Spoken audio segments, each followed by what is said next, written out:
आता रात्रीचे 12:15 झाले आणि आम्ही आता घरी जात आहे आणि इथे रात्रीची जी भस्म आरती असते ती 3 वाजता होते जवळपास. तर त्याची लाईन आतापासूनच इथे लागली. असं म्हणतात की खूप वर्षापूर्वी उज्जैनमध्ये एक राक्षस लोकांना त्रास देत होता. तेव्हा भगवान शिव स्वतः महाकाल रूपात प्रकट झाले आणि त्या राक्षसाचा नाश केला. म्हणून इथल्या शिवलिंगाला महाकाल म्हणतात, जो काळावरही राज्य करतो. ओम नमो पार्वती पते हर हर. वेलकम टू उज्जैन महामृत्युंजय द्वार. दिसतंय का तुम्हाला? दिसतंय. तर इकडे समोर मंदिर आहे, तर आम्ही इथनच ते पार्किंग तिकडे आहे कारची, थोडी इकडून 1 किलोमीटर दूर आहे आणि इथनं देवाच्या मंदिरासाठी जर आपल्याला जायचं तिथून पैदल जावं लागते. जवळपास 200 की 300 मीटरच आहे, जवळच आहे. वॉशरूमचा खूप प्रॉब्लेम होत होता कारण जनरलमध्ये जायला थोडे घाण होते. तर या दादांनी आम्हाला वॉशरूम यूज करू दिलं, त्याच्यासाठी थँक्यू. आता कारण की कसं आहे, लेडीजला जरा प्रॉब्लेम होतो इन्फेक्शन वगैरेचा, तर जरा चांगलं असलेलंच बरं असतं. आणि आता आम्हाला 9:15 9:20च्या आधी जर गेलं तरच एंट्री आहे. यांची वाट बघतोय आम्ही, कारण 9:20ला 10 मिनिटं बाकी, 9:10 झालेत.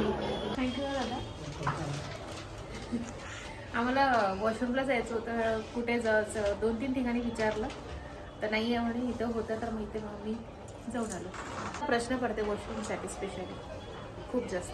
आता सीझन नाही आहे, मार्च महिना सुरू आहे आणि मार्च महिन्यामध्ये पण इथे एवढी सारी गर्दी आहे. चलो जय महाकाल.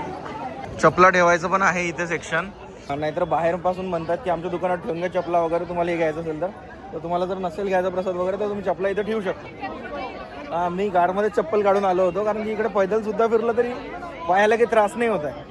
पैदल फिरून छान वाटतंय उलट. माहित काय होतं त्याच्यात, काढून घ्यायचं नाही, एवढं दिमाग लावला तर पटकन उतरायला कारमधून चौकामध्ये. अरे तर मागून कार येत होतं कंटिन्यू आणि ते फालतू ऍक्सिडेंटचे चान्सेस असतात. नेहमीप्रमाणे खूप सुंदर. चला लवकर आता.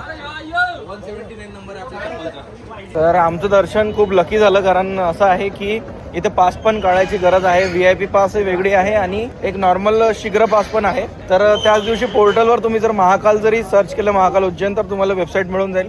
त्या वेबसाईटवर क्लिक करून 12 वाजता एक्झॅक्ट 12 वाजून 1-2 मिनिटापर्यंतच ती पोर्टल उघडं असते, तेव्हा तुम्हाला बुक करायचं संध्याकाळची आरती. आणि जर रात्रीची बुक करायची असेल तर 4 वाजता पोर्टल उघडतं.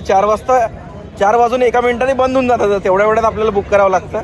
तर आम्ही आज 4 वाजता बुक केलं, त्याच्यामुळे आम्हाला शीघ्रवाल्या लाईनमध्ये एंट्री दिली आहे आणि बाहेर चेकिंग वगैरे होते. जर तसे नॉर्मली आले तर तुम्हाला आरती मिळणार नाही, कारण की इथे खूप जास्त लाईन असते.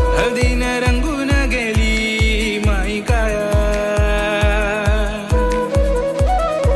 कानात वाजून राहिली सनाई माया, हदीन रंगून गेली माई काया. तर आता आम्ही आतमध्ये आलेलो आहे. इथून मंदिर दिसतंय, खूप छान दिसतंय, सुंदर. क्लब नाही पब नाही उज्जैनले जाऊ. आणि आमच्या पुढे खूप लंबी लाईन लागलेली आहे VIP पासवाल्यांची. ज्यांनी पास काढली आहे ना, त्याच्यानंतरही लाईनमध्येच लागावं लागतं. हे बघा, एवढी मोठी लाईन आहे. भारतामध्ये एकूण 12 ज्योतिर्लिंग आहेत, पण त्यातला हा एक ज्योतिर्लिंग म्हणजे दक्षिणमुखी. इकडून मंदिर दिसतंय सुंदर. आज आपण आलो आहोत भारतातल्या सगळ्यात पवित्र शहरापैकी एक उज्जैन.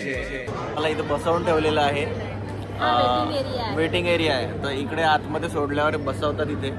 मी बघा धोती घातली आहे, खाली वर हे घेतलेलं आहे आणि बायकोनी साडी घातली आहे. आणि हे 2 चिकूस मागा आहे कुठेतरी. काव्या ते तिकडे आहे. ते इथून आता 10 वाजता जो आहे म्हणजे 10 वाजता आत सोडणार आहे, तर अजून 10 मिनिटं आहे आपल्याला. बाजूने अनोळखी दोघं काहीतरी इशाऱ्यात बोलत होते, मला काही समजलं नाही. मग मला समजलं त्यांना सेल्फी पाहिजे.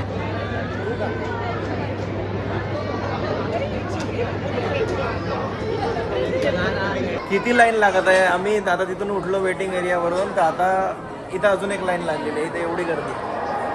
खरं सांगायचं तर आम्ही लग्नाच्या आधीच ठरवलं होतं की आम्हाला शेगाव, जेजुरी आणि उज्जैन जायचं आहे. आणि हे आमच्या गाण्यात तुम्ही ऐकलंच असेल, क्लब नाही पब नाही उज्जैनला जाऊ. 7 जन्म एकराची शपथ घेऊ, क्लब नाही पब नाही.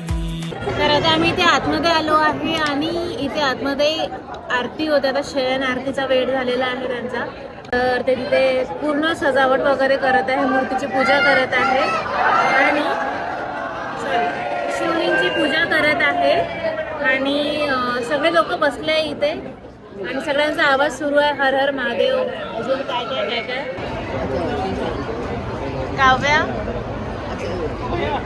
काव्या इकडे काय दिसलं का काय मूर्ती? आम्ही प्रयत्न पुरेपूर करत आहे. मी म्हणणार होतो हे हर हर महादेव म्हटलं कोणी मग सगळा पब्लिकचा आवाज आहे. ओम नमो पार्वती पते.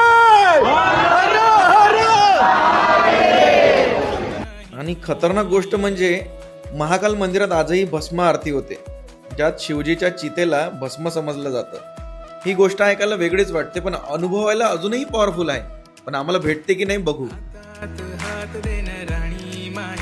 उज्जैनमध्ये महाकाल मंदिर सोडून अजूनही खूप आहेत, जसं की कालभैरव मंदिर, रामघाट, हरिसिद्धी मंदिर. ते आपण उद्या एक्सप्लोअर करणार आहोत. आणि इथेच कुंभमेळा पण होतो, जगातल्या सर्वात मोठा धार्मिक गॅदरिंग आहे. सहसा इथे गर्दीचे मंथ असतात ऑक्टोबर ते मार्च, कारण थंड हवामान असते. पण लोक मे ते जून अवॉइड करतात. तर म्हणून आम्ही मार्च निवडलं, जेणेकरून आम्हाला कमी गर्दी मिळेल.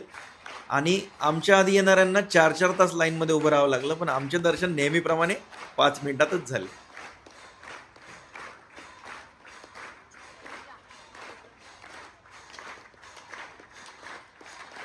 मी खूप लोकांना बघितलं होतं की मंदिरात जाऊन रडतात, पण त्या दिवशी मला जाऊन समजलं की मंदिरात जाऊन का रडतात.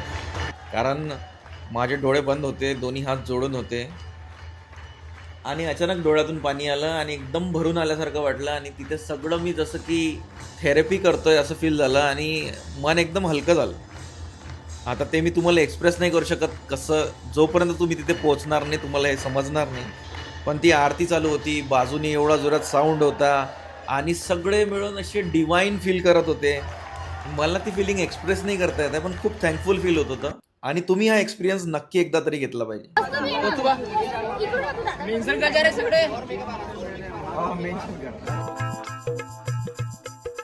तर आता आम्ही महाकालचं दर्शन झालं आमचं आणि खूप मस्त झालं, छान आरती झाली. शयन आरतीला गेलो होतो आम्ही रात्री 10:40ला असते आणि 11ला ती समाप्त होते. त्यानंतर आम्ही बाहेर निघालो आणि फोटोशूट पण केला थोडा, कारण आम्हाला दुरूनच फोटोशूट करायला भेटला, कारण सगळीकडे बॅरियर्स लावले होते. तर जवळून नाही फोटोशूट होत एकदम मंदिराचं वगैरे जे काही आहे. पण दर्शन खूप मस्त झालं, आतमध्ये पण खूप छान वाटलं, आरती पण मस्त झाली. तर आता आम्ही जस्ट बाहेर आलो. बाहेर आल्यानंतर म्हटलं काहीतरी घ्यावं सामान, बघावं काय आहे इथे मार्केटला. तर आता आम्ही दुकानात आलो आहे. मला ते लाखची बांगडी बघायची होती, तिथेच मी बघायला आली आहे मम्मीसाठी. सासूबाई, मम्मी म्हणजे माझी सासूबाई.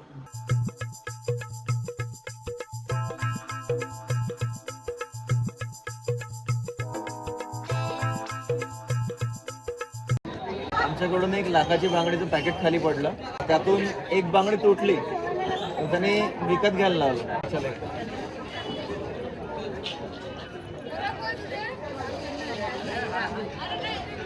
तो त्याच्यातली एक तुटली होती. ते बांगडीचा सेट मी किरणला म्हटलं की हिला देऊन द्या म्हणून. ती म्हणे मला होत नाही, तर तिने तिच्या मम्मीला दिला.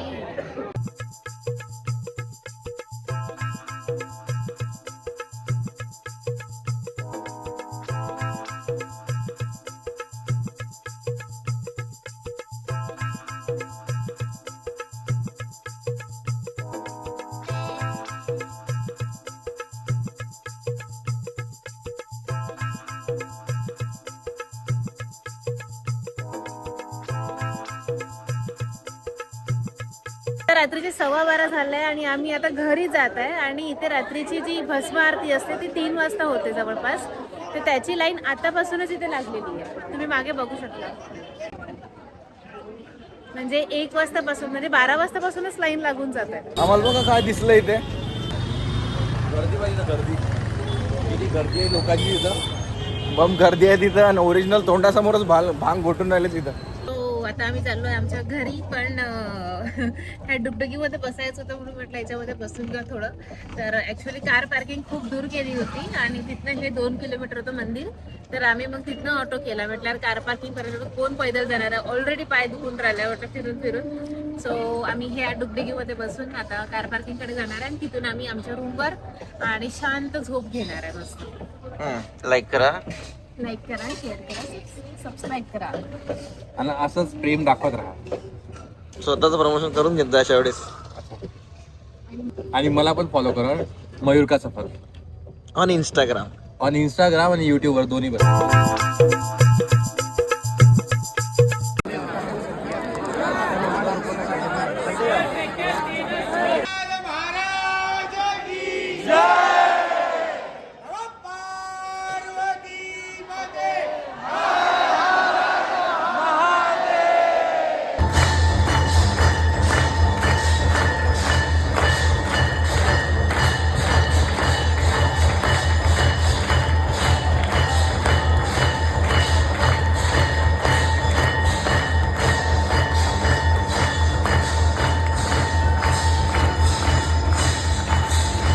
तुमचा ब्लॉग. भूक लागली. हा, तर काय खाता ते सांग.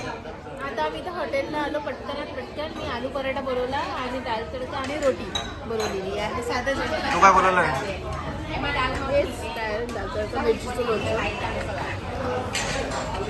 दाल तडका, आलू पराठा. इथे एक नवीन डिश पाहायचं आहे, ते आहे मिरची लोणचं. मस्त आहे टेस्टमध्ये.